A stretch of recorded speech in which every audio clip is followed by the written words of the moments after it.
Hey Transformers96 here, another review, this time of Marvel Universe X-23. So here you go. Here's X-23's packaging. The artwork, I don't think it looks too great. Yeah, I don't know, it's just me. I think their hair totally looks different than what the actual toy is, and I think she looks a lot older here, but I don't like this artwork, but what are you gonna do?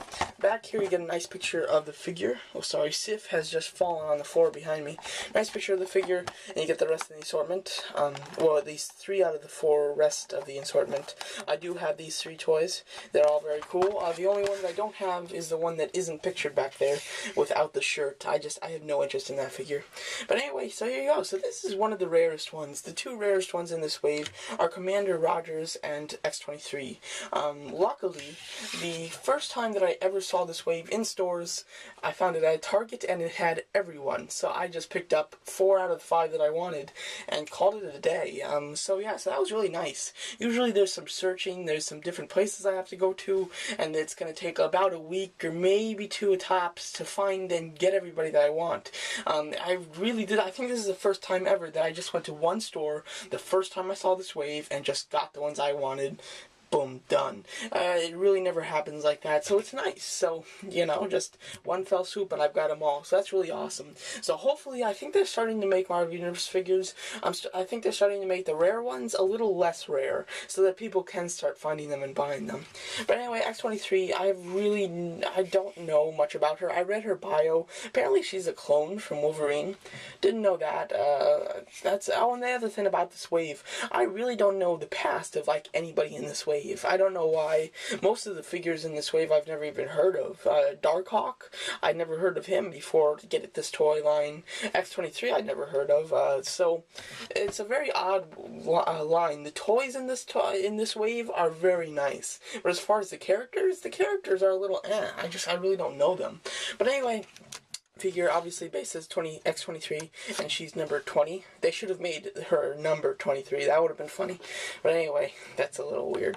But anyway, cool sculpt. I think this is the new girl sculpt now, if I'm not mistaken. This is the new one. And it's very nice. They did a really good job with it. The only thing that I'm not too crazy about the sculpt is how big her legs are. She's got some really big thighs.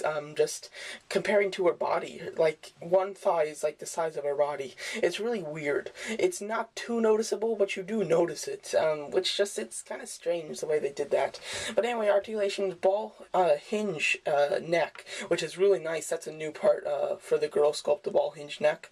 Unfortunately, her hair hinders it, and that's one of the reasons why I really don't understand why they add good neck articulation on toys that are girls, because usually they'll have the long hair, which hinders them anyway, so I don't know why, but what are you gonna do? Ball hinge shoulders, ball hinge elbow, swivel wrist, ball jointed upper torso, ball jointed thighs, swivel upper thigh, double hinge knee, swivel at the boot, and a hinge swivel with that new ankle that turns inward, allowing you to have very spreaded leg poses, but still have her feet being fleshed on the floor.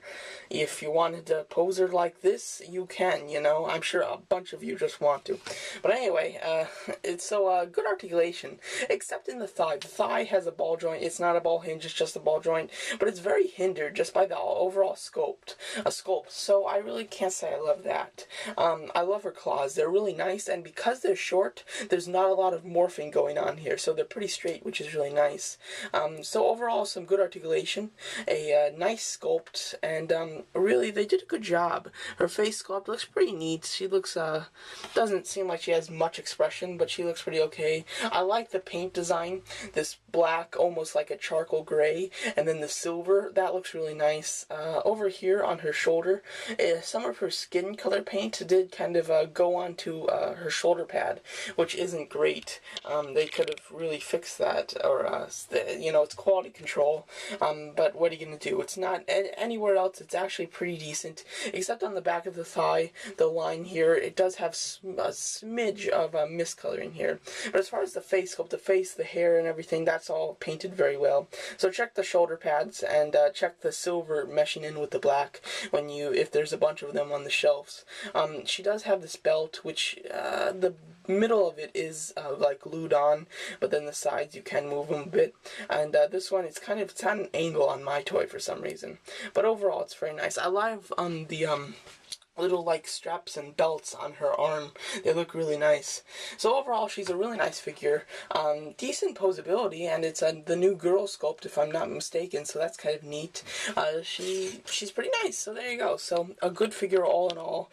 Just the character isn't too great, because I just really don't know much about her. I doubt much of you would actually know her either. I'm sure there's obviously some of you, but she doesn't seem to be a very main character that people would know. So anyway, she's a great toy, but as character, she's not too great. She's the second best out of the wave. Commander Rogers is my favorite, so I'll get that review out too. So there you go, so that's my review of Marvel Universe X-23. Thanks for watching.